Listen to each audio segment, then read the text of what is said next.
To me, that's a lot about what Southwest is. It always feels like a community, a very tight-knit community. Me and my wife both being Southwest graduates. I was 96 and she was 98. We already knew a lot of folks from this community, and then moving back and the folks we've met along the way. Even as we're growing, we still form this big, like, small town feeling. We knew Legacy was opening up. I decided to join the booster club over there, and they were looking for officers. I had got elected as a vice president, and then the day before our first football game, the president had to step away. So I ended up getting kind of thrown into the mix of, all right, you're president now.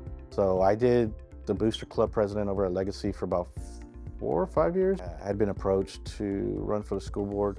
I'd been approached before and kind of didn't feel it was the right time. I wanted to make sure I was still focused on my kids first. You know, I knew once you join the board, you're not just focused on your kids, you're focused on every kid in the district. But when I found out Mr. Byron might be possibly stepping down, and I kind of had been approached, that was the other thing. I also felt that the school board at the time was very well run.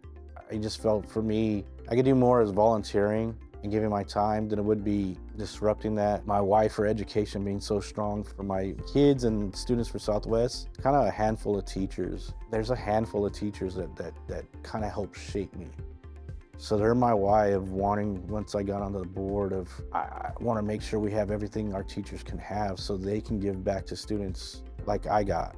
I know sometimes we focus on test grades and we focus on all that stuff, but to me, so a lot of the time is those teachers that form those bonds to make our kids just confident in themselves. There's a lot of things that help our kids in high school, or middle school, elementary, and making sure we have all those programs in place, making sure our teachers have the tools they need to make these kids grow up to be successful community members. Even though we're southwest side of San Antonio, we're country, we're inner city, we still can be successful. These kids still can go and do what they want. There's nothing that holds them back. I'm Daniel Carrillo, school board member.